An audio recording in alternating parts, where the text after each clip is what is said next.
pengetahuan atau bertujuan untuk menguraikan sesuatu objek untuk bisa memperluas pemahaman pembaca atau pendengar.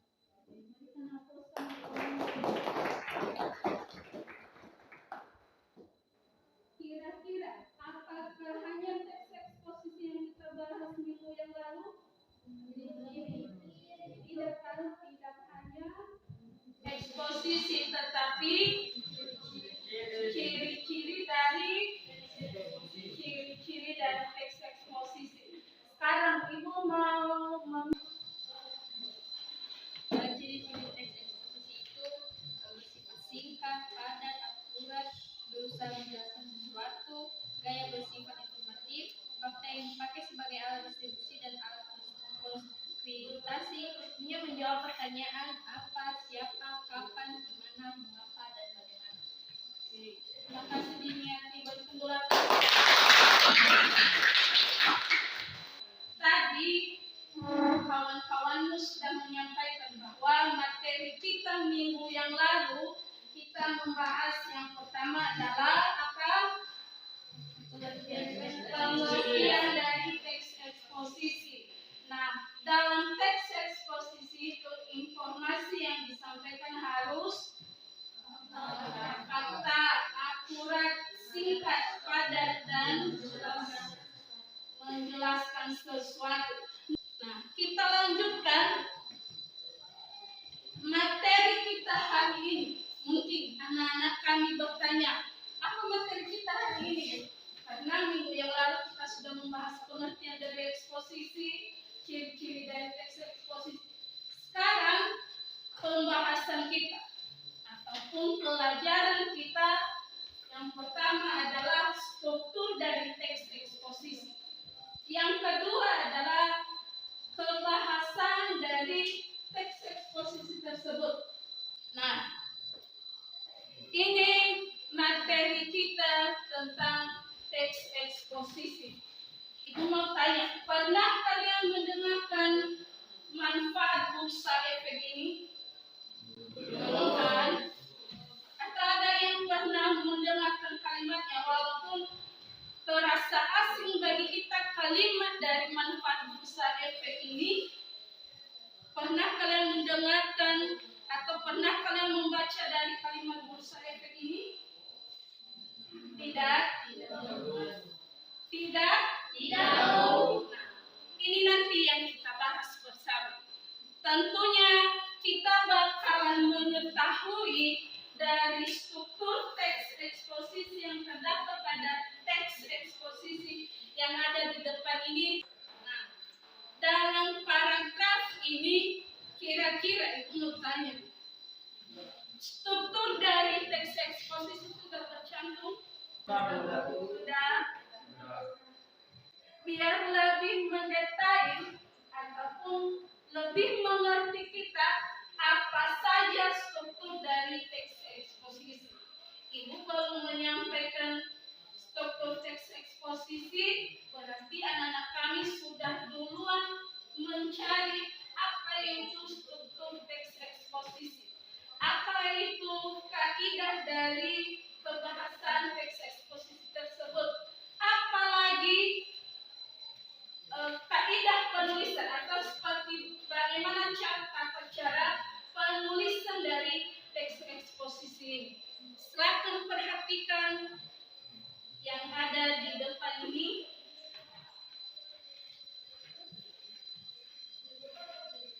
Nah, teks eksposisi ini adalah paragraf atau karangan yang terkandung sejumlah informasi dan pengetahuan yang disajikan secara singkat, padat, dan ini materi kita minggu yang lalu. Sudah kita bahas tentang ini, Ibu hanya mengingatkan saja. Karena Ibu meminta pendapat anak-anak kami seperti apa itu pernyataan umum sampai kesimpulan itu. Silakan berikan pendapatmu.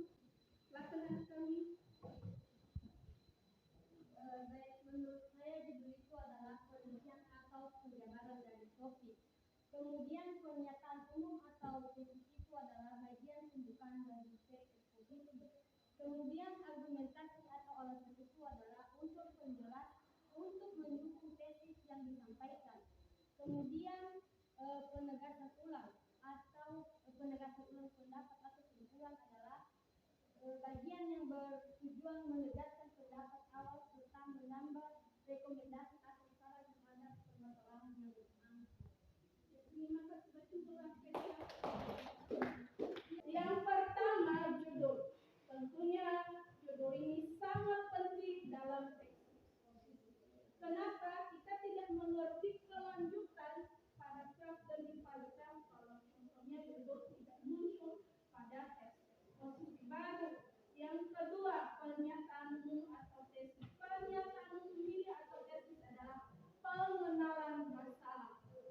Jadi kita bisa mengerti dari paragraf pertama ini tesis. Berarti seperti begini pernyataan umumnya, walaupun dia dalam bentuk teks atau dalam bentuk tulisan baru. Yang kedua adalah argumentasi. Tentunya kalimat ini tidak asing lagi bagi anak kami. Kenapa? Sudah duluan anak kami mencari ini Bu tentang argumentasi melalui apa? Seperti apa tadi melihatnya? Melalui pendapat yang disampaikan oleh anak kami. Argumentasinya atau alasan pendapat yang disampaikan oleh si penulis supaya apa? Pembaca dari teks tersebut bisa mengerti bahwa ini yang dimaksud pada teks ini. Ini yang dimaksud pada teks ini. Nanti kita bahas bersama apa itu yang dimaksud dengan teks manfaat dosa efek baru. Yang terakhir adalah penegasan ulang pendapat atau simpul. Biasanya yang keempat ini masuk pada rekomendasi. Pernah kalian mendengarkan yang namanya pronomina, nomina dan verba dan konjungsi bagaimana? Belum pernah? Untuk anak kami silakan berikan pendapat Ibu mulai dari ujung sana. Jadi pronomina itu suatu jenis kata yang bisa menggantikan frasa nomina atau bisa menggantikan kata ganti orang ataupun kata ganti benda. Nah, nomina itu merupakan kata yang lebih merujuk pada suatu benda, baik itu bersifat nyata maupun bersifat abstrak. Sedangkan verba itu suatu kata kerja yang menyatakan suatu tindakan atau merujuk kepada suatu predikat yang berfungsi sebagai inti dari suatu pernyataan atau suatu kalimat.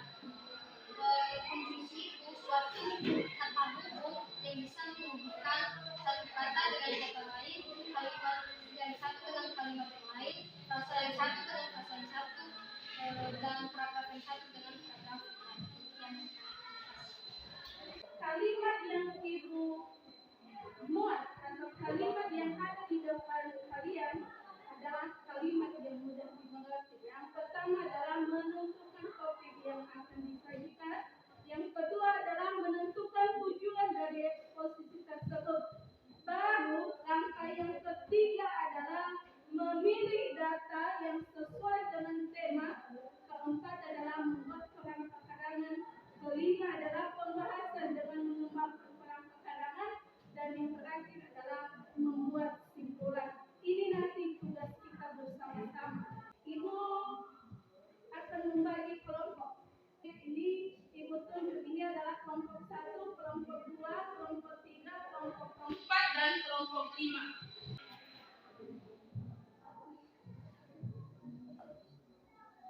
Nah, dari LKPD yang sudah ada di tangan kalian, yang sudah dibagi kemarin kelompok, tentunya ada di situ manfaat dari efek bursa.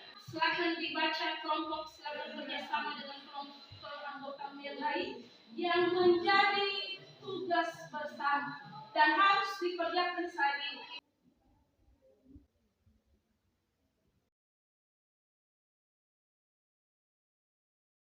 Oke, kelompok 1, silakan presentasikan hasil kerjamu. Jadi saya akan mempresentasikan hasil diskusi kami mengenai penentukan struktur teks eksposisi pada teks manfaat usaha efek. Yang menjadi pertanyaan di sini untuk menentukan tes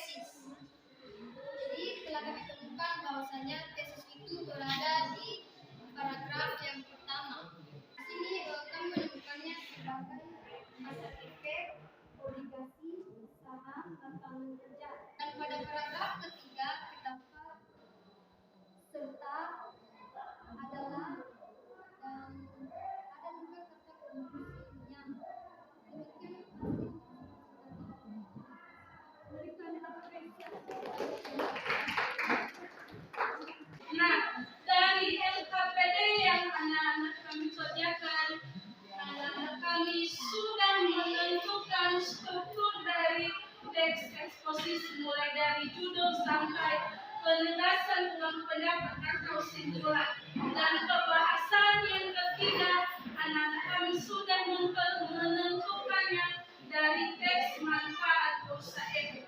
Nah, dari situ pastinya anak-anak kami mampu menentukan yang ketiga poin tadi. Sebelum kita mengakhiri pembelajaran kita akan menyimpulkan pembelajaran kita hari ini. Kesimpulan dari pembelajaran kita hari ini bahwa dalam eksposisi tersebut ada struktur, ada 4 judul, tesis, argumentasi, penegasan ulang atau simpulan. Baru unsur kebahasan ada 3 poin, pronomina, nomina, dan yang terakhir hakikat dari penulisan teks eksposisi ada berapa?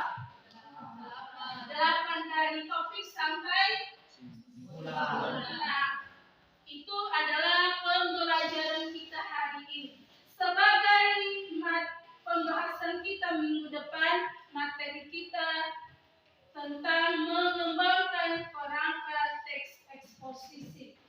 Sebelum itu, Ibu minta kepada anak kami Jernih untuk membawakan kita dalam doa keras sementara kita berpulang. Oke, anak kami Jernih silakan berdiri.